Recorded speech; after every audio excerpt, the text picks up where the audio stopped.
right, so hi everyone. We are Blue Skies, but we are a sea, and we're producing the app Blue Skies. Can you go to the next page? Yeah, we can So, see. okay. So, hi, I'm Serena. I'm Emma. I'm Isabel. I'm Joe. So, as you can see, air pollution is a global problem, and everybody contribute to that. People are aware that smog and pollution exists. But it's easy to forget. If you're not confronted with it daily, you don't remember it. If you don't have a lower lung capacity or live in a place where it affects your daily life, you can exist without thinking about it. But for many people around the world, this is a daily consideration. As someone personally who grew up in North and Central America, I had limited exposure to air pollution. In Central America, not infrequently, the local volcano would explode, and what looked like sandstorms of go blowing past my high school's windows. But my first real exposure to man-made air pollution was last fall when I spent the semester abroad in Seoul, South Korea. And from sidewalks to buses, children to elderly, masks were normal. And this was, of course, before COVID-19. Next slide, sorry. In 2016, the WHO estimated that 92% of the world lives in places where air pollution exceeds safe limits. The World Bank and the Institute for Health Metrics and Evaluation estimated that deaths caused by air pollution cost the global economy $225 billion, and this was in 2013. Air pollution has only gotten worse in the 7 years since then. By the way the media covers it, it's an international problem. US media outlets have story after story, photo after photo of international locations enveloped in smog. By contrast, if you Google New York City smog, the majority are photos of a 1966 event. If you Google LA, you get a mix of historical and present day articles. San Francisco, there's some articles referencing smog, but they all show pretty clear skies. Ultimately, though, you have to remember that air pollution affects everyone, whether it's represented with bias in the media or not. And small day-to-day actions of individuals can have a tangible impact on air pollution. I think a lot of us have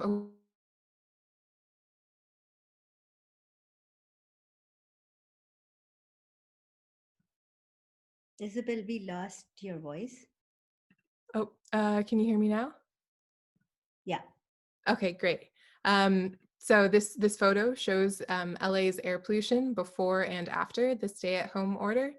And it's horrifying, but it's visible, it's actionable, and it shows how one individual's actions, such as like not driving as frequently, can combine with others to have a tangible impact. This is what we hope to do with our app. Our goal is to provide accessible, unbiased representation of air pollution, the air quality index for cities, and to provide nudges to encourage users to take small actions in their daily lives to reduce air pollution and bring back our blue skies. Yeah, so the way we approach that is from the user need. So the user need that we identify is that I want to see the air quality index of my city and other cities so that I can take corresponding action to protect my health. And there's a lot of features that we can design to solve this need. But at first, we just focus on the three main features to show that the air quality index of different places. So three of that is as the search tool to look for city. The second will be the map to visualize all the index of multiple cities and a historical change in the air quality data. So this is the paper draft. Next slide. Yeah, so the first flow that we developed is the flow for the city search for our Blue Sky app. And with this flow, the user can sort of search for the city, the main city in the world, and also the current location to see like the air quality index of that city. And based on that, they can know like the status of the airs, and then they can also see that the data history of that place.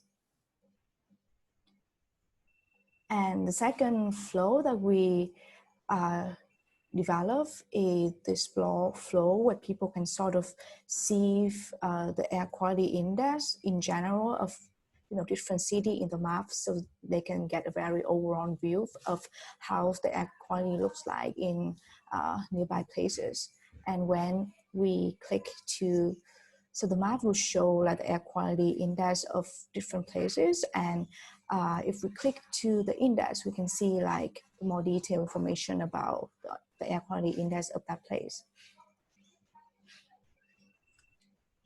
So this is the prototype of what we kind of design. Really simple one.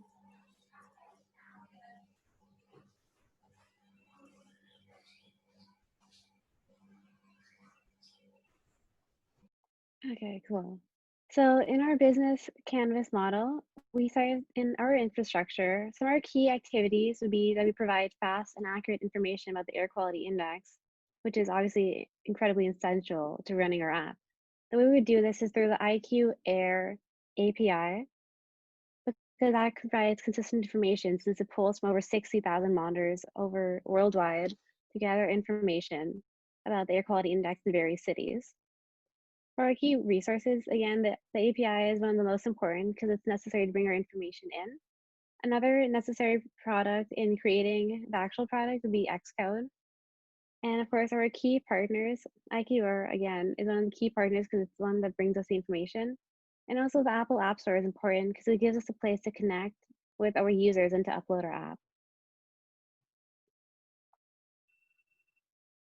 Our value propositions are really important to us because it's a collection of products and services that we offer to meet the needs of our customers. What distinguishes us from other brands is that we focus on quality over money, and we focus on our mission especially.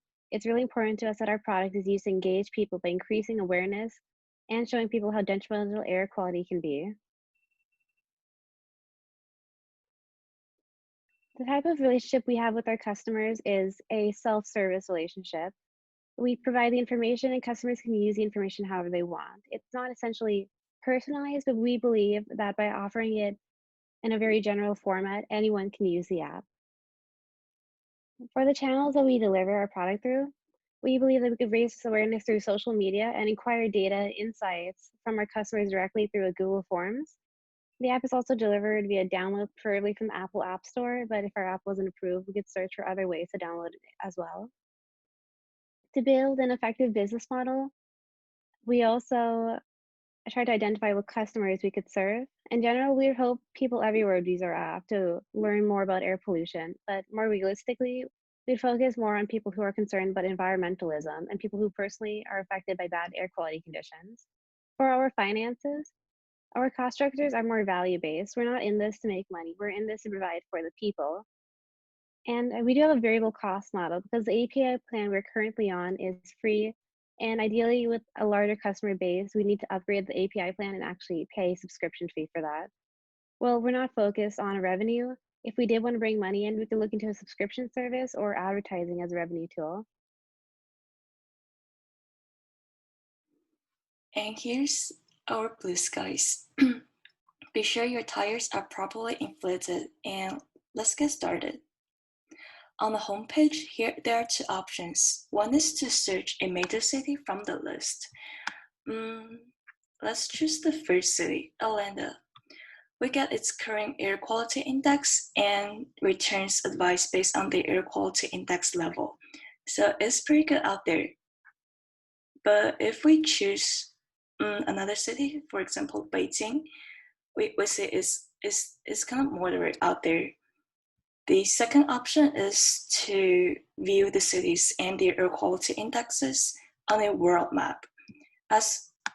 And we can find more cities right here. As we zoom in, we can find more cities as well.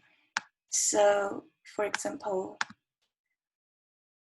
San Diego is the air quality index in San Diego is 47 right now.